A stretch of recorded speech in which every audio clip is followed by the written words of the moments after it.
हमारे साथ हेमांग जानी साहब जुड़े हुए हैं। हेमांग जी, स्वागत है आपका। आपसे एक अलग तरीके का मैं प्रश्न पूछता हूं। 1257 का राइट्स इशू का वैल्यू है और लगभग 210 रुपए आप फिलहाल राइट्स इंटाइटलमेंट का प्राइस देख रहे हैं। तो कुल मिला के 1470 के प्राइस के आसपास आप मानिए कि ये शेयर आपको ट्रेड करता हुआ दिख रहा है।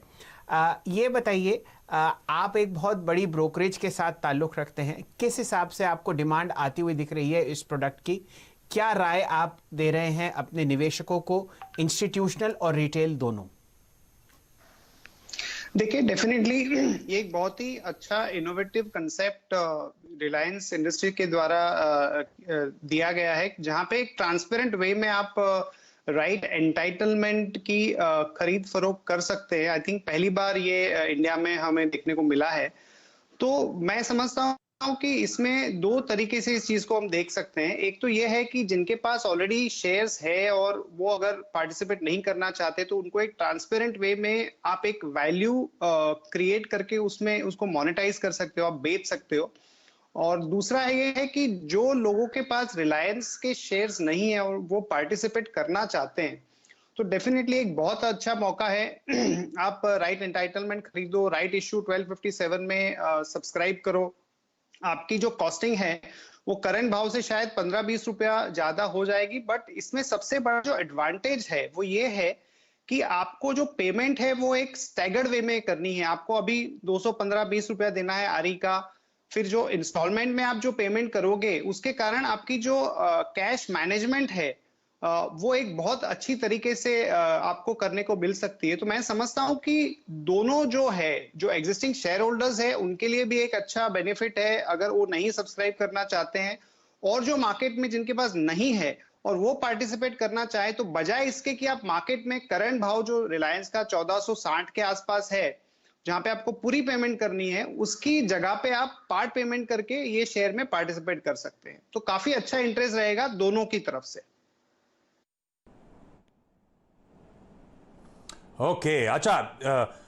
तो ध्यान, एक्चुअली विन विन सिचुएशन है सबके लिए, लेकिन आप लोग की स्क्रीन पे लगा पास देख रहे हैं, इसका स्वामित्व और प्रबंधन रिलायंस इंडस्ट्रीज के पास है।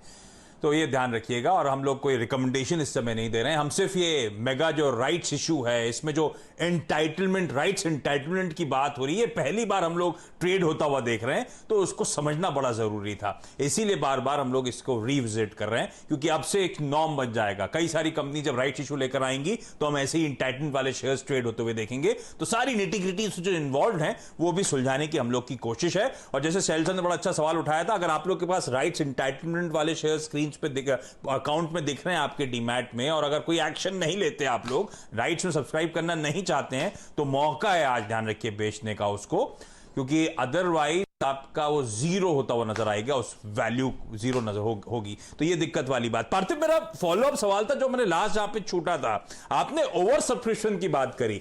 अब ये मेरे पास जो रिलायंस के शेयर थे, हर 15 पे एक राइट्स आया, मैंने हो सकता बाजार से कुछ राइट्स एंटाइटलमेंट और खरीद लिए, तो जो मेरे पास राइट्स आए थे, जो मैंने आरीज बाजार से खरीदे, उसी के लिए सब्सक्राइब करूंगा। उसके ऊपर भी वो सब्सक्रिप्शन हो सकता है क्या? उससे ज्यादा भी सब्सक्राइब कर सकता हूं क्या? Yes, absolutely. सी, होता क्या है कि अगर आपके पास से एक एंटरटेनमेंट था, बिकॉज आपके पास 15 रिलायंस के शेयर थे, और आप मार्केट में से और 10 किसी का राइट्स खरीदते, तो उसने तो उसका राइट्स लूज कर दिया जो आपको मिल गया। तो आप कम से कम 11 तो अप्लाई कर सकते हैं। लेकिन काफी इन्वेस्टर्स ऐसा भी सोचते हैं कि मैं 11 के बजाय मैं ज्यादा करता हूं, मैं 50 करता हूं। होगा क्या, वर्स्ट केस मेरे को 11 तो मिलेंगे, बाकी के पैसे जो ब्लॉक है वो अनब्लॉक हो जाएंगे या तो वापस मिल जाएंगे। लेकिन काफी ऐसे इन्वेस्टर होंगे जिनके पास दिक्कत होगी और उन्होंने अप्लाई नहीं किया होगा, और उन्होंने मार्केट में से भी उनका जो राइट्स एंटरटेनमेंट है बेचा नहीं होगा। तो उन लोग का स्पिल ओवर अगर आता है, तो डेफिनेटली जिन्होंने एडिशनल एप्लीकेशन की है as per the pecking order, because additional application में भी प्रायोरिटी उन्हीं को दिया जाएगा जिनके पास ऑलरेडी रिलायंस के शेयर है और जिनके पास राइट्स के एंटाइटलमेंट। उसके बाद जिसके पास कोई भी शेयर है, उसने भी अर्जी की हो तो उसके बाद में एप्लीकेशन का वो फायदा होगा। लेकिन डेफिनेटली काफी राइट्स इश्यू में पास्ट में भी देखा है कि एक फायदा होता है अगर आप एडिशनल एप्लीकेशन करो, तो जिन लोग भर नहीं पा रहे और उनके राइट्स टोटली डिस्ट्रॉय हो जाते तो उनका स्पिल ओवर का जो क्वांटिटी है वो काफी टाइम फायदा हो सकता है। जितना बड़ा राइट्स का इश्यू होता है उतना बड़ा फायदा स्पिल ओवर में जनरली मैंने एक्सपीरियंस किया है मिलता है। जी पार्थिव जी, एक और स्ट्रैटेजी बहुत लोग फॉलो कर रहे हैं जो काफ़ी क्वांटिटी आरआईएल के अपने डीमैट शेयर्स में रखे हुए हैं अरसे से, क्योंकि आपका हक है राइट्स, तो आप जितने शेयर अप्लाई करेंगे या जितने आपके डीमैट में हैं उतने शेयर आपको डेफिनेटली मिलेंगे। अब मान लीजिए मेरे पास नॉर्मली डीमैट में शेयर रखे हैं, तो कोई ऐसी भी स्ट्रैटेजी होगी कि मैं आप एग्जिस्टिंग आरआईएल के शेयर बेच दूं और उनको पार्टली पेड अप करवा लूं 210 रुपए अभी देके और 314 रुपए अलग देके, तो कुल मिला के आप मान के चलिए कि आप आरआईएल का बिल्कुल वही स्टॉक का फायदा उठा सकते हैं 524 रुपए में। 314 जो आपको फर्स्ट कैश पेमेंट करना है और 210 जो अभी प्राइस है। एब्सोल्युटली शैल जी, काफी हमारे क्लाइंट्स है जिनके साथ हमने डिस्कस किया, जिनको राइट्स अप्लाई नहीं करना था और उनको लिक्विडिटी की जरूरत थी, तो हमने ये सजेशन दिया कि आपको अगर राइट्स अप्लाई नहीं करना है येट आपको लिक्विडिटी जनरेट करनी है, तो एक बहुत ही बड़ा आइडिया है।